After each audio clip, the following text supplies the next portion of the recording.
Welcome back to Akima Academy. Today we are looking at the fourth section of our lessons on surd. Okay. In our previous videos, we have been able to look at how to simplify surds. Okay, how to simplify surds. Also, we look at addition, subtraction of surds. And last time on our lesson, we look at how to multiply surds. Okay, or how to multiply two values involving surds. So you could see we have two examples over here. Let's use this one as a revision. Okay, as usual, I'll do one for you, then you also use the other one as a revision. So with this one, we said these are binomial surds. Okay, these are binomial because we are first term, second term, first term, second term. Okay, and I told you you can use a simple way or the simple method by taking the first part or the first term and multiply by the 2. Then after that you take the second part, multiply by the 2 over here. Then after that you simplify and find your final answer for it. Okay, good. So here we can use the same method, and we have 5 multiplying 3 plus 4 is 7. Okay, then we come to the second part, which is minus 2 root 5. Okay, multiplying 3 or 7. Okay, when you do it in this way, it looks a little bit simpler. Okay, without a lot of stress. So here we do the multiplication. Here we have 5 times 3. 5 times 3 is 15. Okay, then we have our plus. We bring our plus. Then 5 times 4 root 7. Here there's no surd over here, so you multiply this 5 by the rational number over here, which is 4. Okay, because this side does not contain any surd, this is a rational number, so you multiply this one by the rational over here, which is 4, making 20. Then we add the root 7 to it. Okay, then we are done with the first section. Let's come to the second section. We have minus 2 root 5 times 3. Okay, so the 2 over here, the minus 2 over here will multiply the 3, and we will have minus 6. Then we can add our root 5 to it. Okay, then minus 2 root 5 times 4 root 7. So in this case, we multiply the rational by the rational. So minus 2 times 4, which is minus 8. Okay, then root 5. Okay, root 5 times root 7, because they are all surds, therefore we can multiply them. Okay, I told you last time that for multiplication of surds, irrespective of the type of or the nature of the numbers inside, we can still multiply them. Okay, whether they are the same or they are not the same, we can still multiply them in terms of multiplication of surds. I hope you remember. So here we have root 5 multiplying root 7. Okay, so you have root 35. Okay, root 35 over here. Good. Then in this case we can go ahead and simplify it. So here we have root 7 here, root 5, root 35. Is there any way we can simplify root 35? Okay, you can see 35 is a bit huge, but there's no way we can simplify it or reduce it. Okay, so in this case we leave it like that. Now if you look at this particular problem here, 15 plus 20 root 7 minus 6 root 5 minus 8 root 35. Here you could see that this is addition, subtraction of surds, and none of the values under the radical signs are the same. None of them. Root 35, root 5, root 7. There's a whole rational, which is 15. So there's nothing common over here, and therefore this we will leave our solution at this point, meaning that at this point we are done. From this expansion over here, this is where it will land us. There's nothing we can do about this thing again. So this becomes our final answer. Okay, so you are to expand this one. Okay, so after expanding them or after multiplying them, and you realize that you have values which are values which involve sets with no common terms. That means there's no way you can add or subtract. Then you leave your answer in that format. So let's come to the problem of the day. Okay. When we talk about set, or anytime you hear about set, the main focus is where we have reached now. Okay. The main focus of sets is where you have reached now. What we have done so far are all, let's say, prelims. Okay, they are all prelims. So this is where the main problem is, where the job is. So we have to be very attentive over here. Okay. Now, if you look at this values over here, you can see they are fractions. Okay.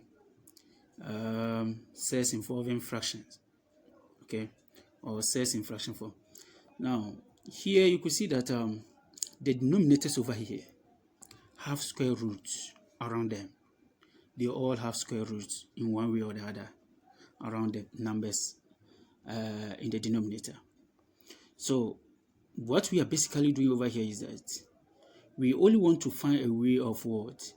Removing this square root which is around the denominator. The square root which is around the denominator. We are only trying to find a way of removing it so that we can get a number which has no square roots under the denominator. Because in fraction form, we don't like it, or it is not right when the denominator has a square root on it. When the denominator has a square root around it, it is not right. Okay, so what we have to do is we are only trying to remove or find a way to remove this square root out of the numbers in the denominators. Okay, out of the numbers in the denominators. Now the process of removing this square roots out of the denominators is what we term as what? Rationalization of sets. Okay, so the process of removing finding a way to remove this the square root around the numbers under the denominator is what we term as what? Rationalization of set. Meaning that after we have removed the square root, the numbers that will remain are rationals. Okay, it will remain rational numbers. They won't be irrationals again. Okay, so that is why we call it rationalization of set.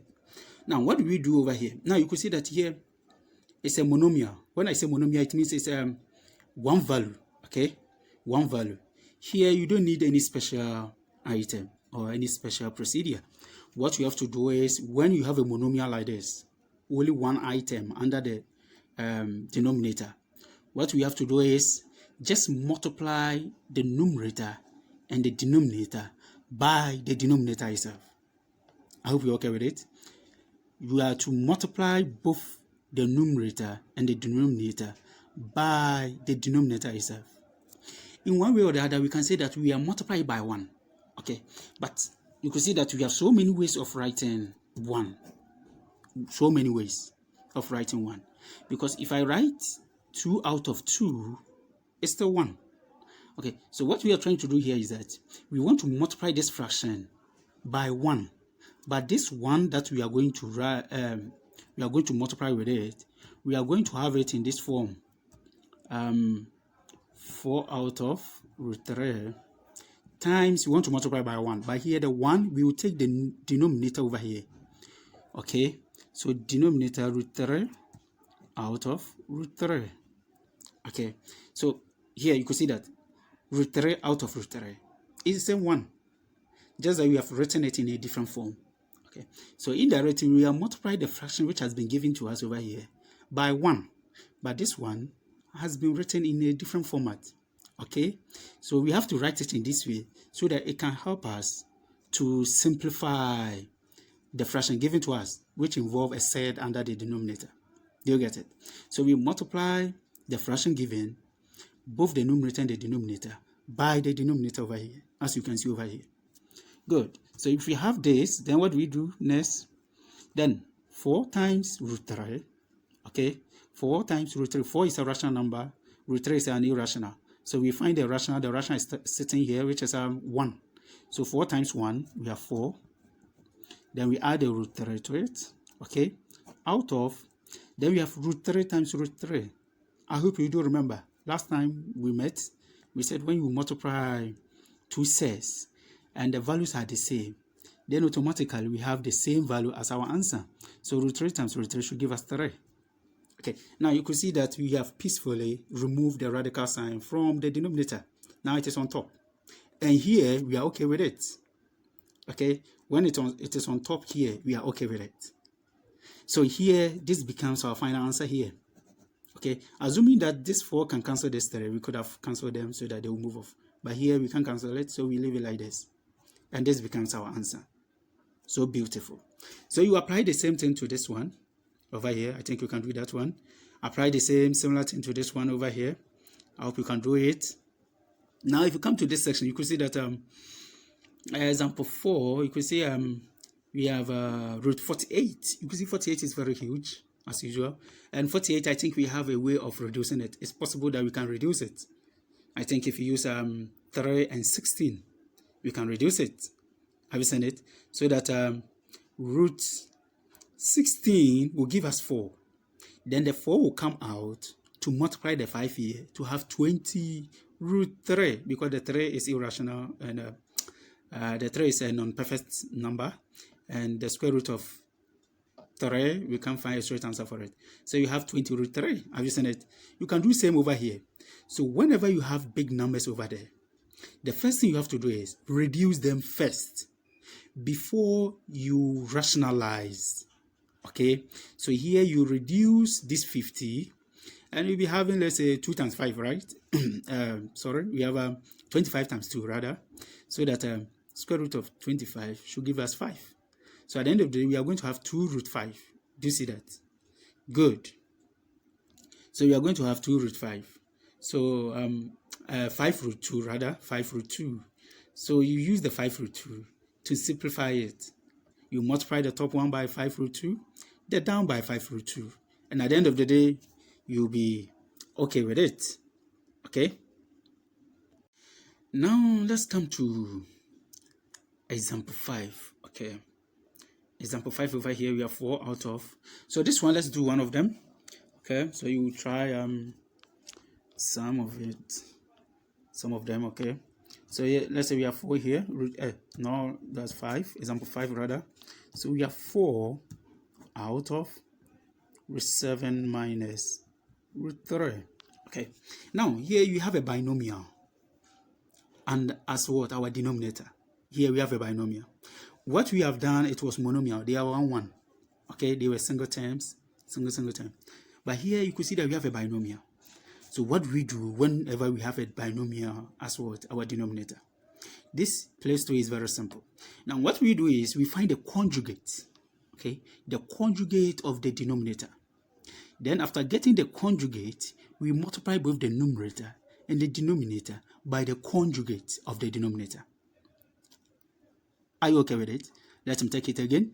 So I'm saying that here, what we do over here is that we will find the conjugate of the denominator.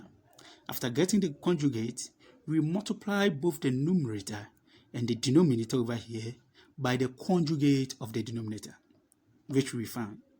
So what we are going to do is, what is the conjugate that we are talking about here?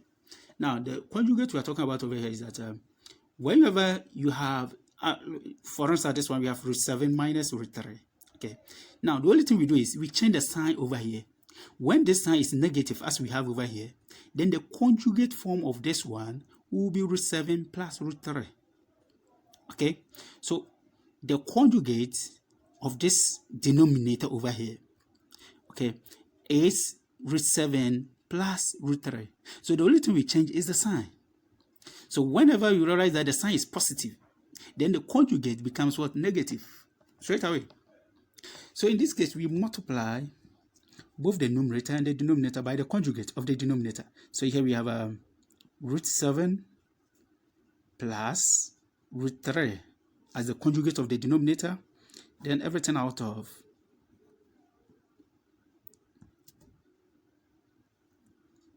root 7 out of root 7 plus root 3. So in this case, it's the same thing, just like we have multiplied this one by 1. Because the whole of this can cancel the whole of this and give us 1. Understand it? So Here we are multiplying whenever you have a binomial. So check the sign over there. The conjugate of the denominator becomes the opposites between addition and subtraction. Okay, so if it is a subtraction, we have the conjugate will be addition. If it is addition to, the conjugate will be what? Subtraction. Then you multiply by both the numerator and the denominator. Then you simplify using multiplication of surds. Okay, so let's look at this one. I think we are good to go. Here we have only one here, one value here. So we multiply them one by one. So this 4 times this 4 times this. Okay, so 4 times root 7 will give us what? We have 4 root 7. Then 4 times root 3 should give us 4 root 3. Simple as that. Then we come to the denominator. Okay, it's a binomial. Okay, so you have to take note of them. If you think you have a problem over here, you can try them somewhere. Then you use the simple method by taking this one, multiply by both. After that, take this one, multiply by both. Then you simplify it. But here, I think we can go straight away. With the knowledge that you have acquired previously, we can just use our eyes to multiply them. Now we have root 7 over here times root 7. Now they are the same. Those under the radical signs are the same. Therefore, we have only what? 7 as our answer, as I stated earlier. So we have root 7 times root 7. We have 7. Okay. Then we take the root 7 again. So root 7 times root 3. Okay. So here they are not the same. So in terms of multiplication, they are not the same, but we can still multiply. Okay. So root 7 times root 3 should give us what? Plus root 21, right? That's 7 times 3. So root 21. Then we are done with the 7. Then we come to minus 3. So minus 3 times root 7, minus root 3 rather. Minus root 3 times root 7 should give us minus root 21. Okay. Then minus root 3 times root 3. So root 3, it means we are going to get minus 3 straight away. Okay, so with this one, we can simplify them. Here we have 4 root 7 plus 4 root 3, so that those under the radical signs are not the same. So they can add. We leave them like that for the denominator, 4 root 7 plus 4 root 3. Okay, out of, now if you look at this side, you can see that we have positive root 21, then minus root 21. So this one, we'll cancel this one off. Okay. Then we have here to be positive 7 minus 3. So 7 minus 3 should give us what? 4. So you could see that we have rationalized it, right? We have rationalized it. And we have a rational number as a denominator. We are done over here, but you could see that we can still do something about it, you know. Though we are done, but we can still do something over here. But because we have 4 root 7, we also have another 4 root 7, root 3 over here. So in here, what we say is we partialize. When we say partialize, what it simply means is that you split them. Because we have only one number as what? A denominator. Then we can split it and make it in the form of what? Like fractions. Okay, that's what we term as partial. We split it and make it what? In the form of like fraction. So we can say that 4 root 7 out of 4 plus 4 root 3 out of 4. Have you seen it? So they are like fraction. But I hope you understand like fraction and you are aware of the rules of like fractions. We add the numerators, then we take one of the denominator. That's what we have here. So we have done nothing new over here. Okay. So in this case, this 4 can cancel this 4 off. Then this 4 over here too can cancel this one off. Now, if you do not split it, don't cancel them. You see, students make mistakes. They can take this one and cancel this one and leave the rest. Don't take this one, cancel this one alone and leave it and leave the rest. It's never done that way. Okay. So what you have to do is, if you want to do cancellation, then split it if possible. And you can only split it when the down one, the denominator, it's a single number. Okay. When the denominator is a single number, then you can split and cancel. But when you realize that the denominator is a binomial like what we have over here, you see, you can't just split them anyhow you like it. Okay, so for the splitting, you have to be very careful with them. You can't just take any number and be splitting. No. So make sure you realize that what you have, when you split it, it will look like fractions, as we have done over here. Then in this case, we can peacefully say our final answer will be root 7 plus root 3. So here you can see that there's nothing we can do. We have root 3, root 7, which the values inside are not what? Common. Therefore, we cannot add. So we leave it like this as our final answer. We have simplified. Okay. So if you look at example 4, this is what we are going to get. Okay. Now, with the rest over here, this is the same principle that you use. Okay. The rest, we use the same principle. Okay. So I hope you can simplify the rest. But let's look at some of the binomials on top. Okay. So here, let me explain this one to you. I hope you are going to do this one on your own. Here you can see that we have root 8, root 32, root 50. The values are very huge. When you realize that the values are very big like this, don't rationalize. We don't do that. And if you give yourself a lot of problems. So we don't rationalize when the values inside the radical signs are too huge like this. So what you have to first do is simplify them, as we did previously. You have to first simplify them. So root 8, it means you are going to have, let's say, 4 times 2, and 4 root 4 will come out as 2. So we have 2 root 2. Here too, I think you may have 16 times 2. So root 16 will give us 4. 4 will come out to multiply the 5, and we have 20 here, so 20 root 2. So 52, we have 5 times 2, 25 times 2, and 5 will come out to multiply with 20. So after that, you simplify the top one, addition and subtraction. You could see that you have common non-perfect square number, which is running through 2, 2, 2. So you can add and subtract. Then down here too, we can simplify this one as, is it 9 times 2, making 18. So square root of 9 should give us 3, and 3 will come out. So we have 1 plus 3 root 2. Then after simplify, then you what? Rationalize. You can't just go ahead and say the values over here, I'm going to use the values over here and rationalize. You will suffer.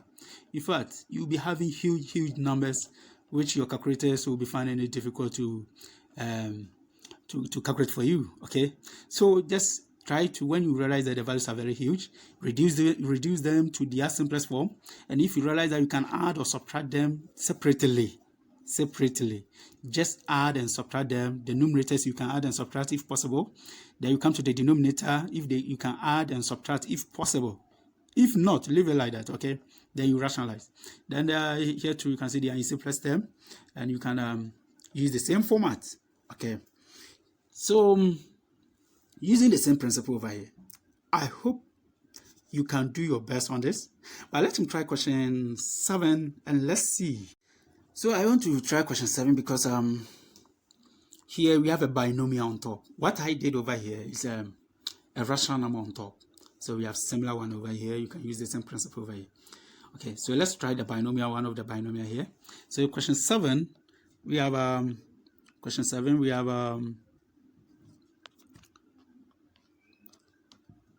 root 3 minus root 2 all out of root 3 plus root 2. Okay, so if you look at it, they are both binomial. We have binomial on top and we have binomial down. Okay, so the same way we find the conjugate of the denominator. So you can see the values over here, they are in simplest form. So that's why I didn't have to reduce them again.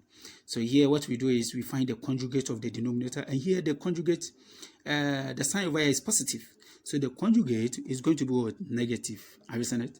Good. So we multiply both the numerator and the denominator by the conjugate, which is root 3 minus root 2 out of root 3 minus root 2 over here. Okay. Then we do the multiplication. Okay, multiplication. Here we are multiplying. So you see, I have root 3 over here, multiplying both of them. After that, we come and take this one, multiply by both of them.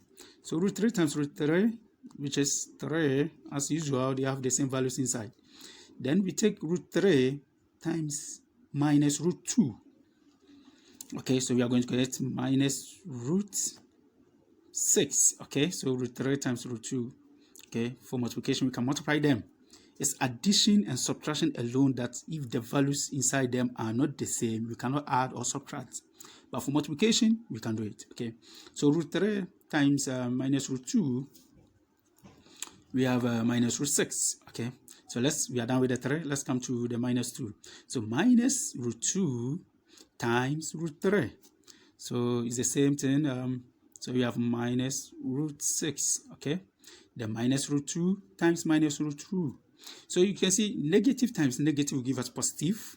Okay, negative times negative should give us positive. Then root 2 times root 2, you can see they are the same. So you get 2 for that section. So this one out of, let's come to the denominator. We have root 3 times root 3, which will give us 3. Okay, then root 3 times minus root 2, you minus root 6. Okay, then here too, we are done with the root 3, so let's come to root 2. Root 2 times root 3 should give us positive root 6. Okay, root 2 times minus root 2, so the values inside the radical signs are the same, so positive negative negative will take over. Okay, so minus 2. Okay, minus 2. Good. So anytime, you could see that anytime you rationalize a set, what is going to happen is that the down or the surds will vanish. So you realize, if you rationalize a set and you realize that the values are still there, then it means you have a problem over there. You have to cross-check certain things as well. Okay, because at the end of the day, we have to get a rational as a denominator, as we have been having all this while. So let's simplify this one. So here we have a rational here. A rational is also sitting here. So we can add them. This is positive. This is positive. So making 5. Okay. Now we have minus 1 root 6, minus 1 root 6. This one you can cancel. They are not this. They are not of different sign. They are the same sign. So negative 1, negative 1. So making negative 2 root 6. Okay.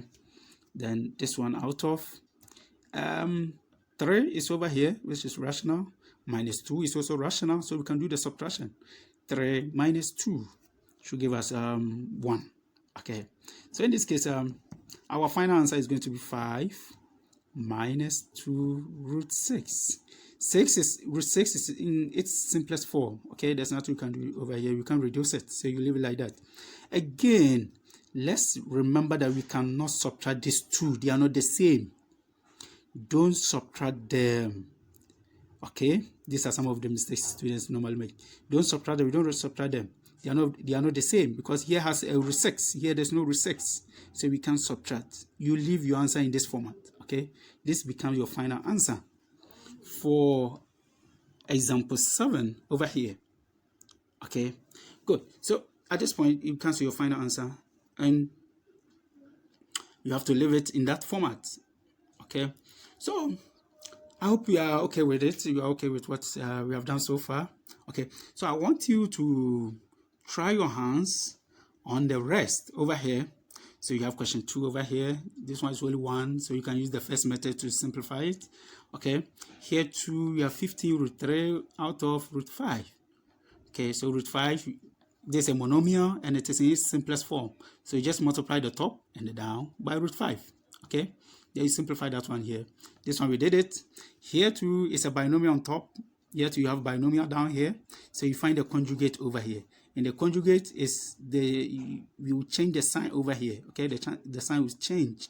So root 5 minus root 3 root 2 becomes the conjugate for the denominator over here. So question 7 we did it. Here we have a similar question over here as we did for this one. Okay, so you use the same principle to simplify this one as well. Then here you can see the values over there are very huge. First reduce them and simplify the numerator. If possible, simplify the denominator first before you rationalize. Okay, now if you get any challenges or any problem with it, don't forget to bring it under the comment section. Okay, if you have any problem, just comment on the comment section down there, and I'll resolve them for you. Okay, I'll resolve all your challenges for you. So this brings us to today's lesson. Next time we are going to take maybe some of past questions and try 1 or 2 past questions, okay, on surds. And I believe with consistent training and practice, you are going to be abreast with this surds. You could see they are very easy and simple without any stress. Just follow the principle and you are good to go. Okay, so take care and have a nice studies. Bye bye.